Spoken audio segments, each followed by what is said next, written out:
Hello, everyone. Thank you so much for attending. My name is Merle Massey, and I'm the coordinator of undergraduate research at the University of Saskatchewan.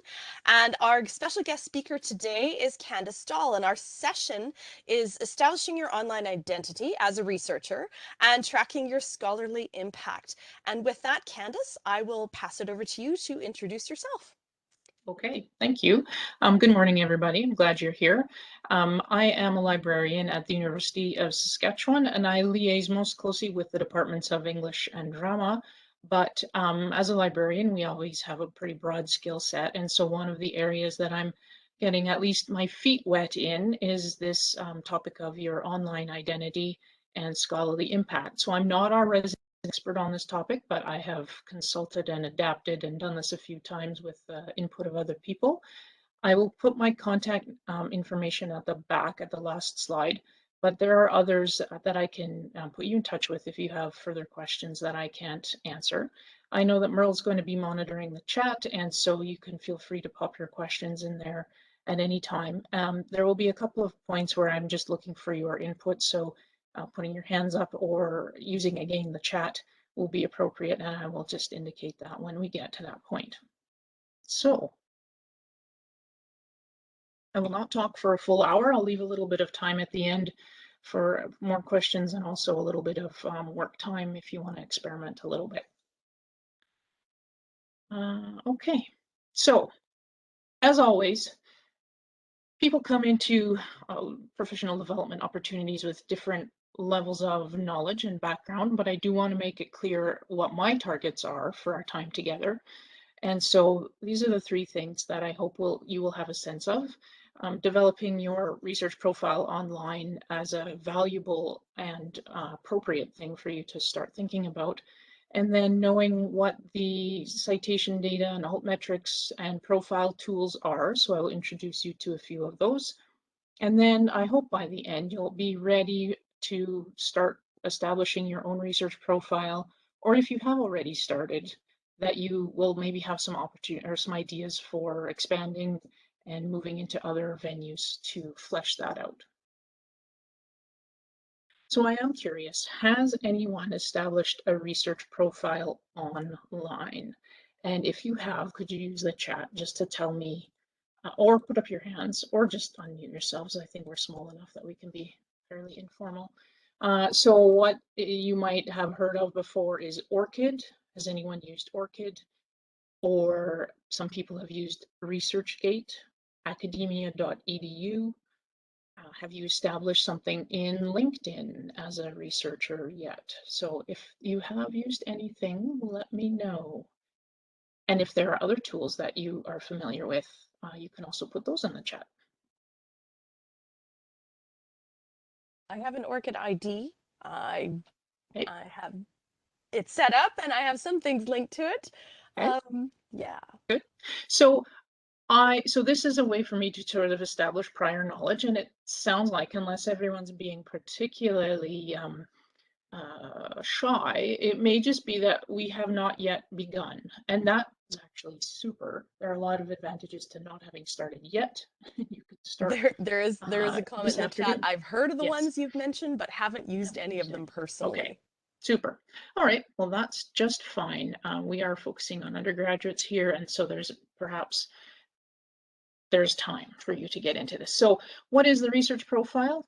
It is a way to showcase your research work, your work online. And you will see in this graphic, it looks kind of like a dashboard. You might call it an online resume that focuses on your research. And it can look different in the different tools that you use. So every tool will have some different categories of assessment or different bits of information to fill in. So they can look a little different, but as a general rule, it's kind of a visual dashboard or research resume. And some people may have done this like on a personal blog, or maybe you've posted your resume online. And what I want to point out is that that's a start, but what we want is for you to put that information into some established profile tools so that you're not just hanging out there on your own blog or on your own webpage. We want to get you into these established tools so that you can make connections and where you can see and be seen.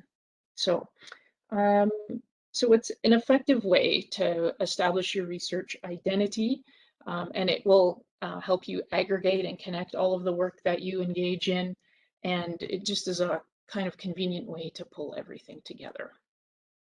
So there are some advantages. One of the things I already said is that you can have greater visibility if you're particularly using some high profile tools. It can also be useful if you publish under different names to pull all of your work together, so to make sure it's all connected. I will just share the story of when I first published. I was in my master's degree and I just used my name, Candice Dahl, thinking that was good. And then as you get older or you become the professional or it changes, I started adding my middle initial. So you'll see in my Google Scholar profile that I have publications under slightly different names. I think it's still linked closely enough, but slightly different forms of my name. So I would suggest that you actually think about what form you want your name to take as your professional researching career may unfold in front of you. Just think about that a little bit and know that it's okay if it changes because we can pull it together with a research profile. But it's worth just thinking about it. And of course, some people change their names. And so again, you want to have everything identified with you. And if you pull everything together in this way, you can create a greater awareness of the research and the activities that other people are doing on similar topics. So it's a good time to start thinking about this now. When people are deciding where to start and how much do they want to put, how much effort do you want to put into this at this stage in your kind of work as a scholar? Think about what do you want to achieve. So if you are an undergraduate student who's thinking about grad school, it's an opportune time, it's a great time to start with an ORCID, and I'll tell you or show you a little bit more about that in time.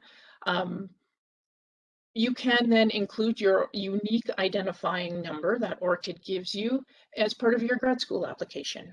And in your ORCID profile, you can list this research work that you've done this summer, and you can refer to perhaps slide decks that you've created or poster sessions that you've given. So if those things exist online, you can put the URLs inside your profile. So if what you want to achieve, say, is to make sure you don't lose track of these great things that you've been doing as an undergraduate involved in research, you can start by putting that in your profile, and it can grow and grow and grow as your career expands and your experience grows. In terms of how much time do you want to dedicate? So that's a question of how many tools do you want to use? Do you want to use your Altmetrics and your Twitter and your LinkedIn and your ORCID, or you just want to I just need to get started and I'm just going to start with my ORCID. So just thinking about those questions will help you make some choices as we get you to the stage of starting up your profile. So I've mentioned ORCID a couple of times already. I want you to just be aware that this is what USask is preferring that researchers set up with. So it's okay that you set up with other ones, but USask is really trying to put the push on setting up an ORCID. It's international. It is a not-for-profit organization. It's integrated into the workflows of publishers and funders. So that means that your work can automatically be included once you've set up a profile. So it's really a great starting point, and it links to a lot of different profile services that you can use. So if there's only one thing you do after today, after our session, I would say go set up your ORCID. And what I would encourage you actually to do is check out the faculty member that you're working with, see if they have set up an ORCID. And so Merle said she has, but just see if those researchers that you're working with are present in this profile service. And if they are not, I see the chat that we haven't heard about it before. If your researcher hasn't, or other people you might want to encourage them to do this. So I am going to just show you a quick profile of somebody at USask. And I'm going to assume you can see this now. So what we see in Looks great. Okay, super. So so you'll see that this person has their ORCID number here. It's a 16-digit number. Keep in mind, this is a not-for-profit company. This is for researchers, by researchers. This is not going to disappear because one company buys out another company or somebody, you know, breaks copyright. This is a service provided to connect the research community. So you have this sort of dashboard of employment, education. You can select your own keywords here on the side, which is really useful. In your cases, you might have membership on, say, student bodies like student advisory councils or your department's student organizations or others on campus. So you can put that in there. Funding, if you're working with a faculty member this summer who has funding, you know, you can potentially refer to that in some way. They'll make it clear that it wasn't your application that actually you didn't actually apply for and get the funding. That might be misrepresenting yourself. And then things that have been published. So in this case, a person is putting the digital object identifier to their online research articles so that whoever comes and sees this profile can get quickly to the person's works. So this is an example of a dashboard of an established researcher. It's going to look more full, of course, than yours will at this point. But what I just want to encourage is it's a great way to start keeping track of this, maybe this summer internship that you've done, the summer research project. You know, that's your employment and it's already contributing to your research profile. So take a look at ORCID, and you can just use the sign in or register button here to set that up. Any questions about ORCID? Would you include scholarships under funding when they are linked to a specific research project? I think I would, because you could identify it as a scholarship. You can put in the text what it is. So yes, I would say scholarship is funding. The other thing to just poke around in the template and see if there is a section maybe you can just call scholarships also. That I'm not actually sure of off the top. It's been a long time since I've had a scholarship. But it might be. Yeah, it does mention funding. It's one of the areas, and absolutely, I put it right into the text. My SSHRC doctoral fellowship, my SSHRC postdoctoral fellowship, and I just put it right in the text so people know exactly what it is. Yes, super. Okay, great. So ORCID, if you take nothing else away, remember ORCID. And what does that stand for? Online Research something ID. So it's not a flower, there's no H. Okay, so citation data. So one of the things that when you are a researcher, one of the things that sort of determines your value, which I hate, but it kind of determines your value as a researcher, are the data about what you publish and who cites it, how does it perform out there in the real world. And so this is called citation data. And it's important to academics because being numerical, there is a thought that it's a little bit more objective than just a peer review process where, you know, you're having people kind of review and judge your merits by looking at your work. But the data is potentially more objective, and I say potentially. We'll talk a little bit further about citation data. But it does sort of encourage people to rank and measure their research output against that of others because it can give you some quantitative information. So there are 3 commonly used citation metrics. And at the article level, that's just how many people are citing your article. There can be author metrics, which just put you in context of your whole career in terms of how many publications do you have that have been published, you know, a certain number of times. So if you have more papers that have been published at least 10 times, your index is going to be higher than if you only have a couple of publications that have been cited more than 10 times. So your H index will presumably get higher as you produce more work. As a student, you are not going to be getting not as an undergrad, you're not going to be getting author metrics first, and potentially not article metrics yet either. And so they're things that the people you work with might be concerned about, but they may not be your concern right now. And journal metrics are just Have you heard of people who want to publish in the best journal or the highest ranked journal or the journal with the highest impact factor? That's all based on the citation data.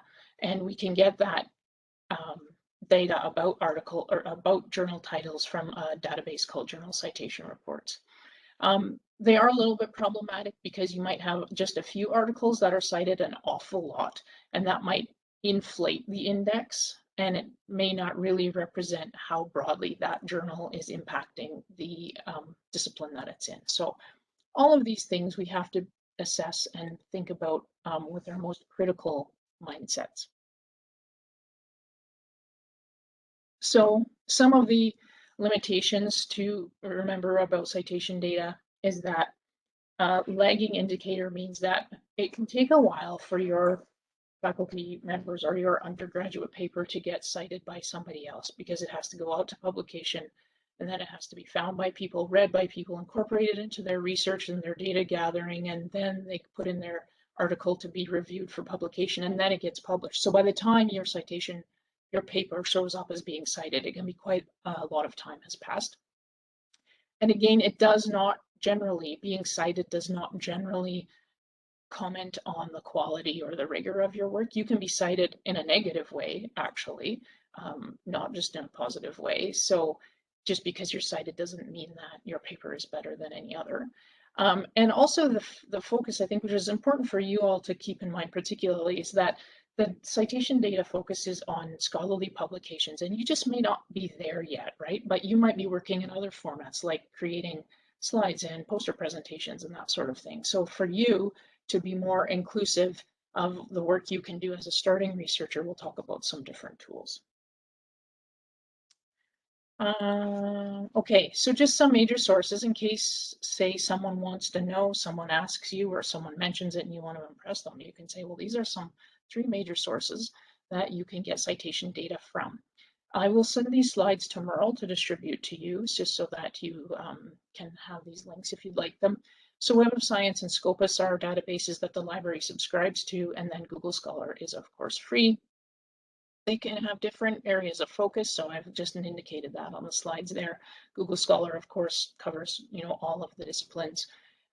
So keep that in mind. It depends a little bit on what you're looking for, what discipline you're working in, and that will determine what tool you use to try to find citation data.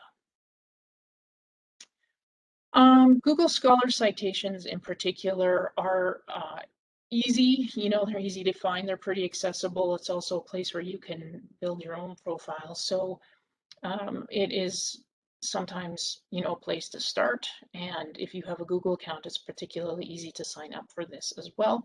Again, just keep in mind, as I said at the beginning, what do you want to accomplish? What are your needs? You may not yet need a Google Scholar profile. However, I'm going to show you one.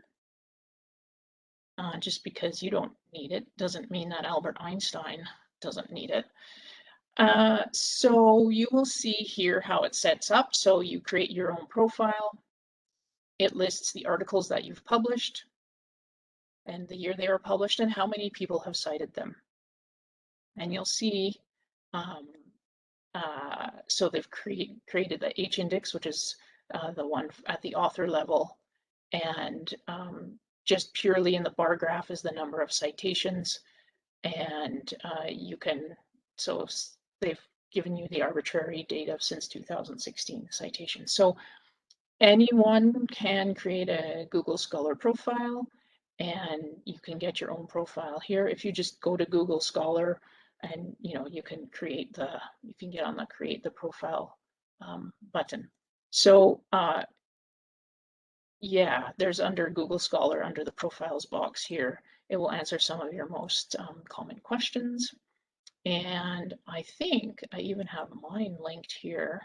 I do. So not quite as eminent as Albert Einstein, but you will see again how it applies the bar graph. And Google is pretty good at linking to resources that are on the internet. So I didn't have to add most of these once I established my own Google Scholar profile.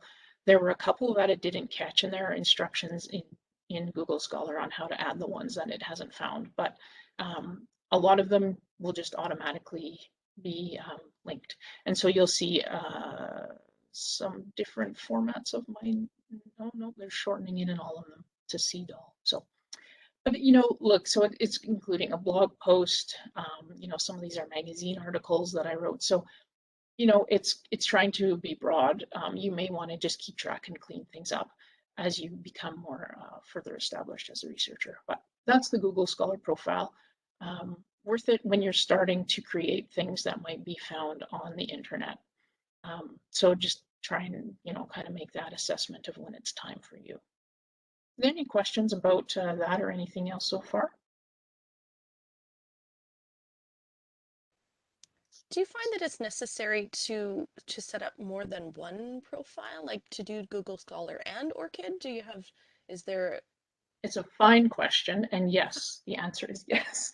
So, but I think it depends on the stage you're in. So again, as I say, for beginning researchers and maybe the undergraduates, I would totally start with ORCID just because it's widespread, it's what USask is preferring, and it's super as the place to start.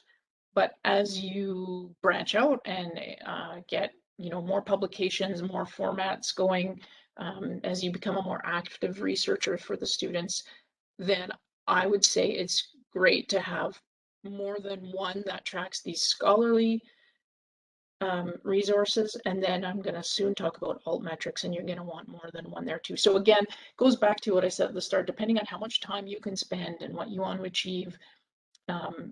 If you're only going to pick one, start with ORCID. But if you really want to be robust and be everywhere, then use more than one.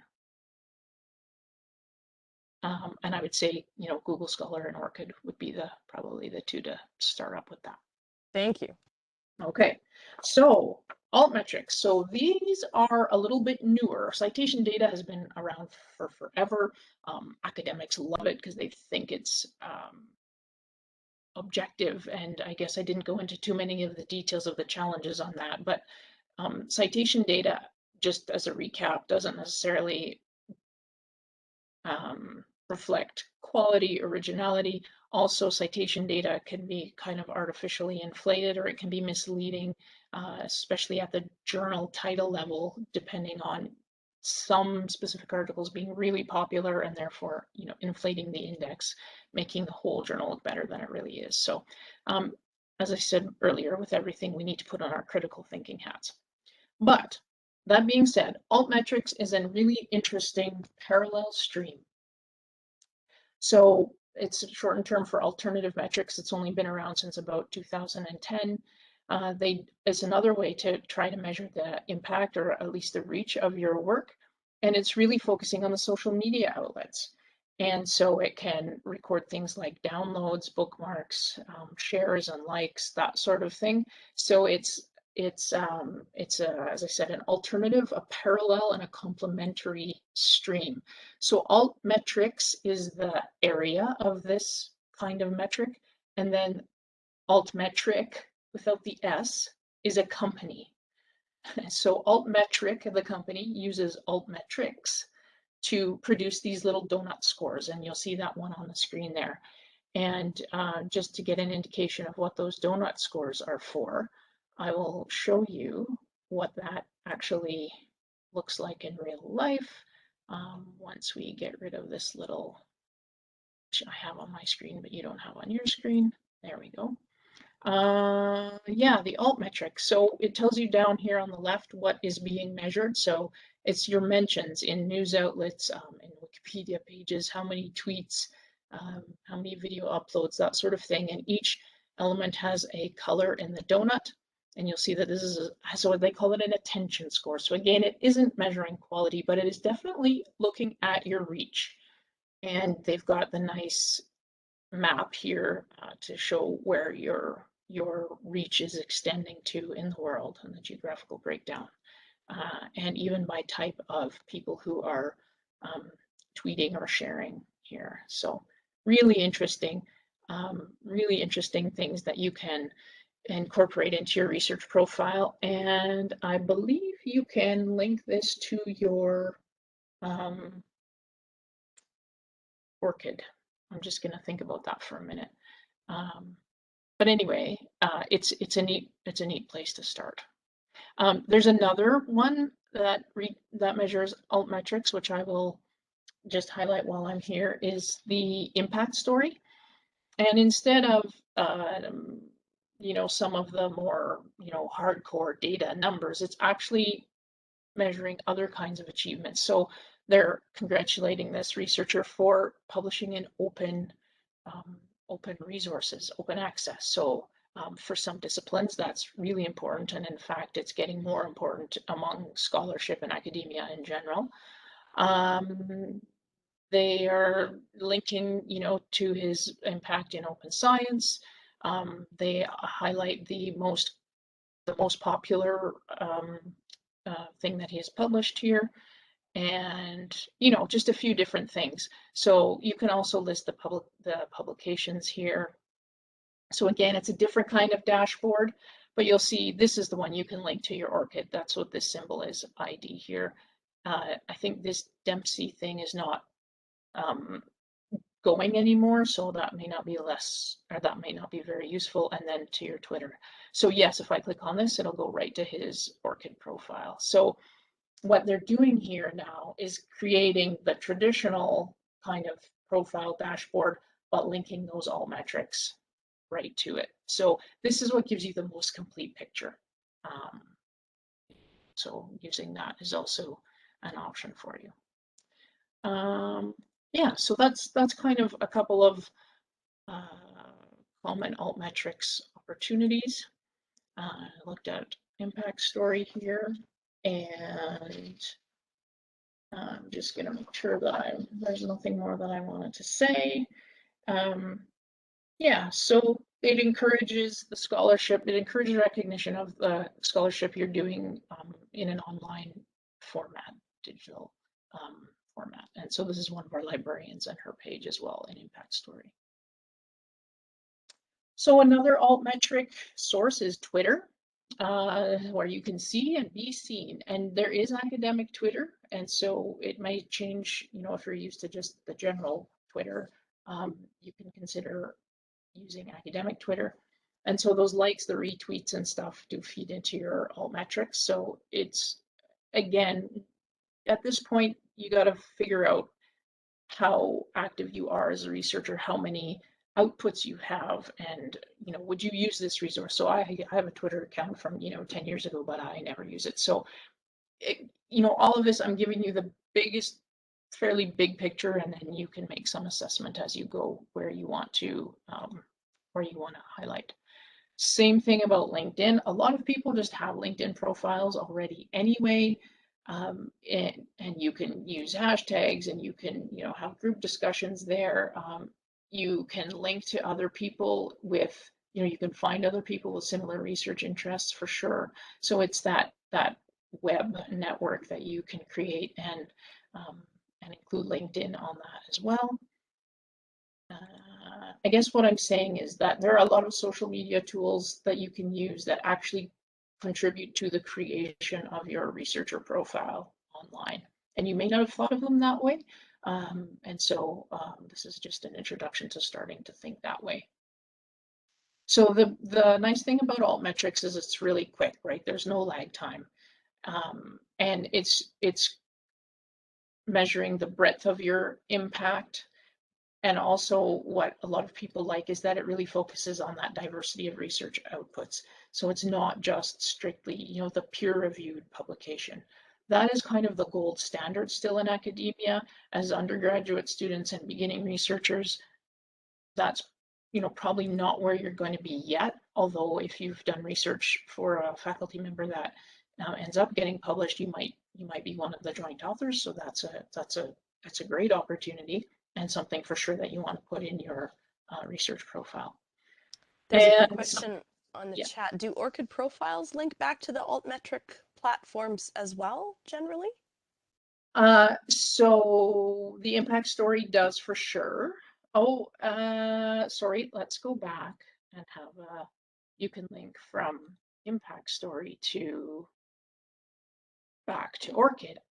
But where do you go in ORCID to see because they may not have it. So that's a good question that I may need to find the answer to. Like, would there be, oh, well, let's go back to this fellow, because we know he had a research,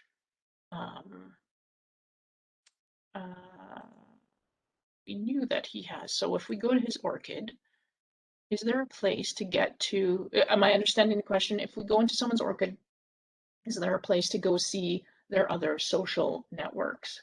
So where would this guy, you know, you would think that there would be something here. Wouldn't that be nice if there was something here?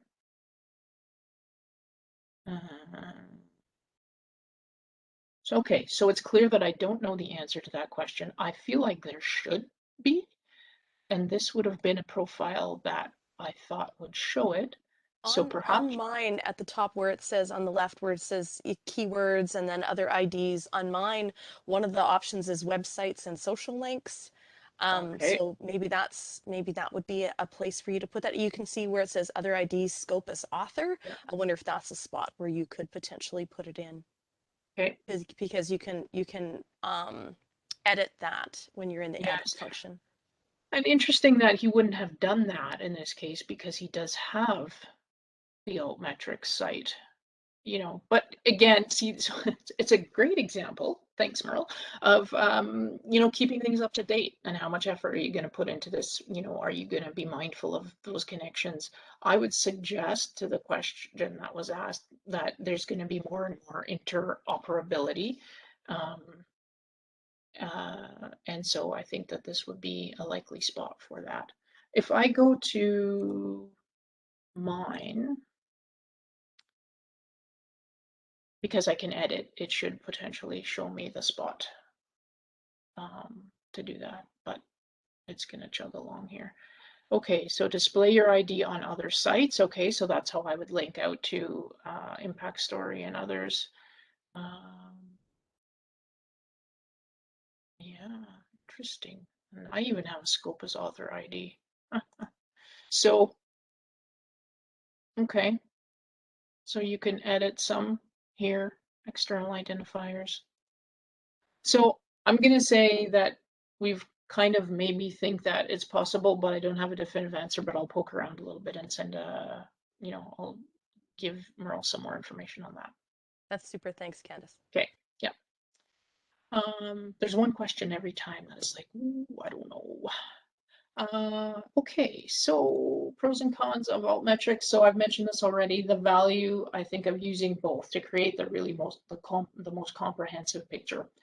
We can't get rid of the citations, and like the citation data kind of measurements. Those are really, well, we can, but potentially that's going to take a while. It may not be in my lifetime.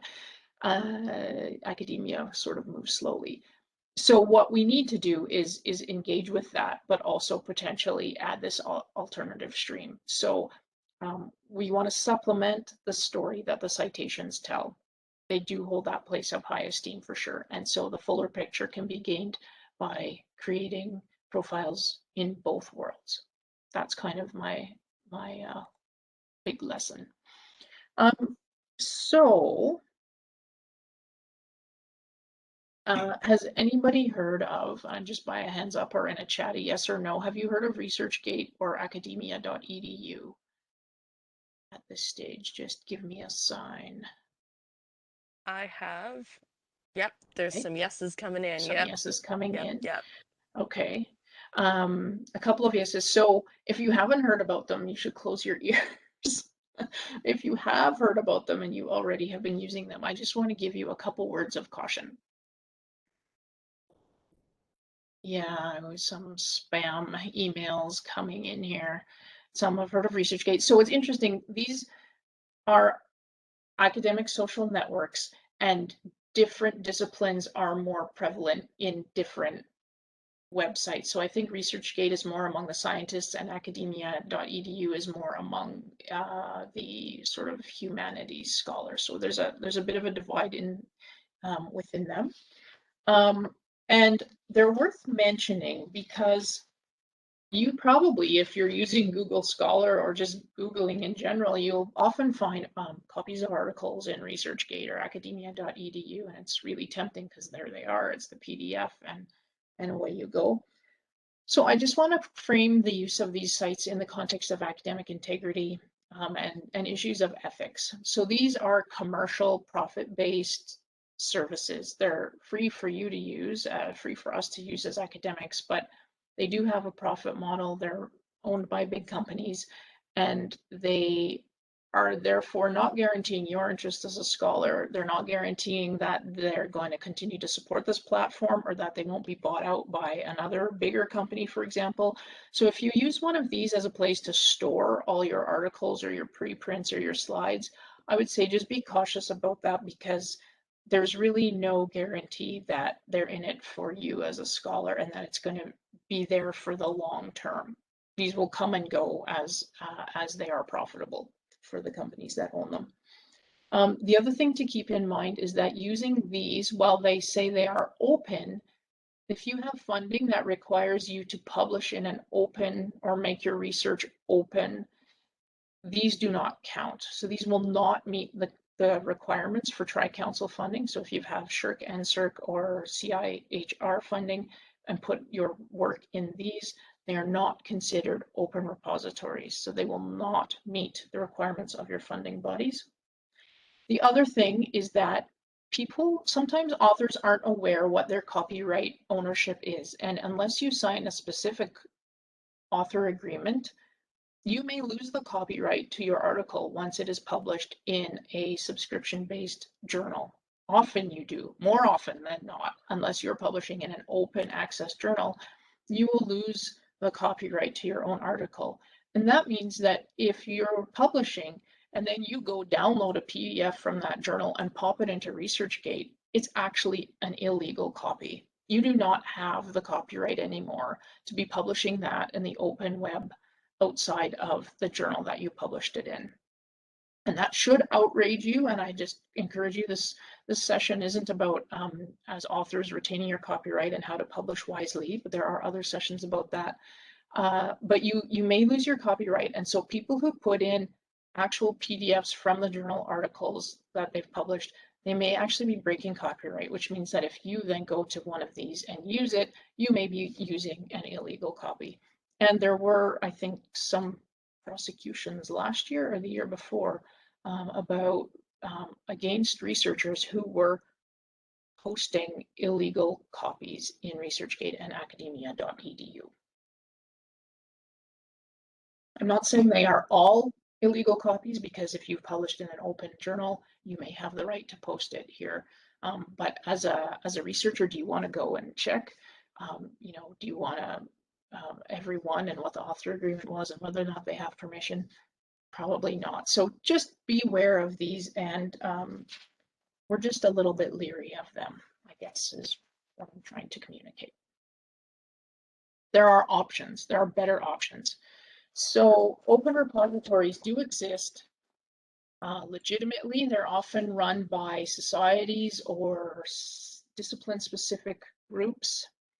The beauty of an open repository is that you typically will be more heavily cited because more people can access your work. So you're not behind a paywall of publishing in a journal that has a subscription based.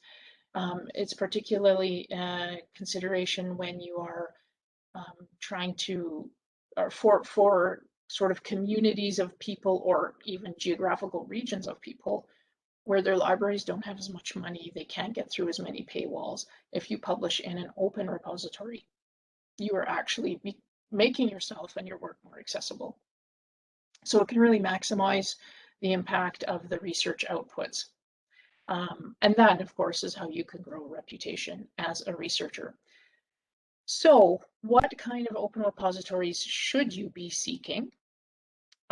There is one that USask, there's one at USask, and actually I'm just going to say, I'm going to say that there are subject-specific repositories, and this link will take you to a guide. Again, I'll send these slides to Merle. There are huge and well-known repositories for physics and computer science and just generally humanities. Harvest is the one that USask has created, and there are also, they're common in most academic institutions. So for example, if the faculty member you're working with has a partner, say at McMaster University, McMaster will also have an open repository. And so your faculty member should deposit in Harvest, and the McMaster faculty member should deposit in his or her own institutional repository.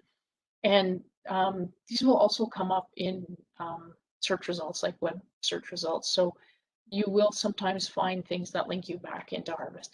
And the nice thing is you can put not just the published scholarly articles, but you can also include slide decks and poster presentations and that sort of thing.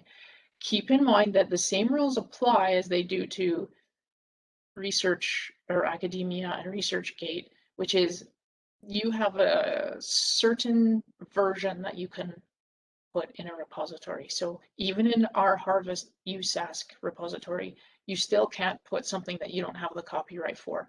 But usually you can have a preprint, like the second to last version is often legitimate to put in a repository, or you can put in the version even that you submitted as a researcher before the edits have been done, and put that in the repository. So there are options for putting things in there, and there's help available on the Harvest website.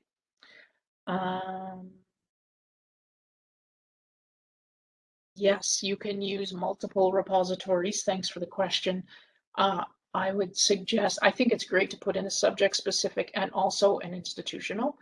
I think the real value of using our institutional repository is that's a way for our research, our OVPR, the research office, to get a sense of what USask researchers are publishing. And if not everybody uses it, which is at this point, not everybody uses it, it's still pretty new for us.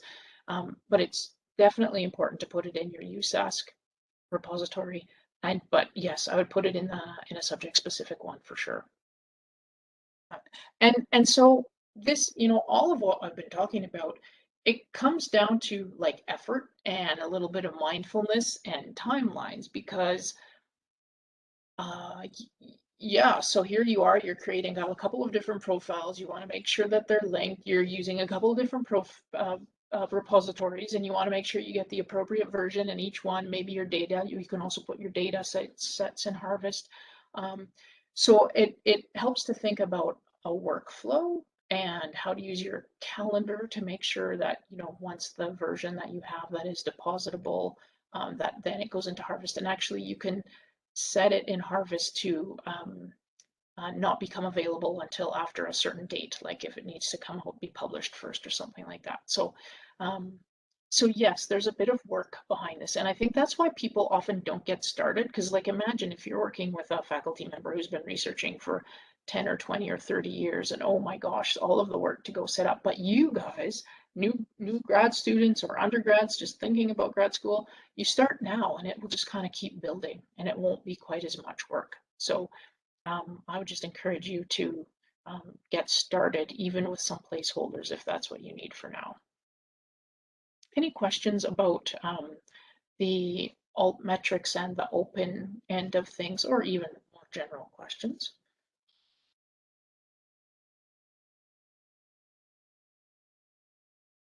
So the link in the slide previous, yes, so this will take you to a guide that lists different subject repositories in different subject areas. I just want to point that out.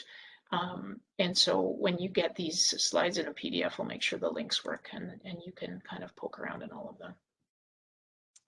So what I want to say in summary is that creating your profile and doing it early is an important step to letting the research world sort of know who you are and where you're going. I would argue that using both the traditional stream of citation data in parallel with the Altmetrics stream is a way to get the most robust picture of your online profile, and that I would suggest your place to start is the ORCID for sure. And then, you know, depending on where you are in your own publishing and creation, sharing of information, maybe Google Scholar, maybe just not quite yet, but at least you know where it is. And then consider when you are creating information and data that you use an appropriate open repository. And I feel like you have a great opportunity to potentially even educate faculty members about some of these opportunities because they will not all know about this. And this can give you a little bit of, I think, unique knowledge or value added, you know, things that you can just ask them, like what sort of copyright agreement are you going to sign on the research that we publish after this summer's project is over, or are you putting your data into the open repository at USask, or have you signed up for your ORCID yet? Like, you obviously will know how to talk to your faculty members and other grad students, but these would be great little conversation starters because I do think that not everybody is fully aware of them on campus.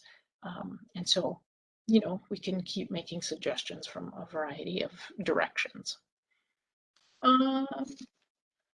Okay, so I would take any questions, any further questions.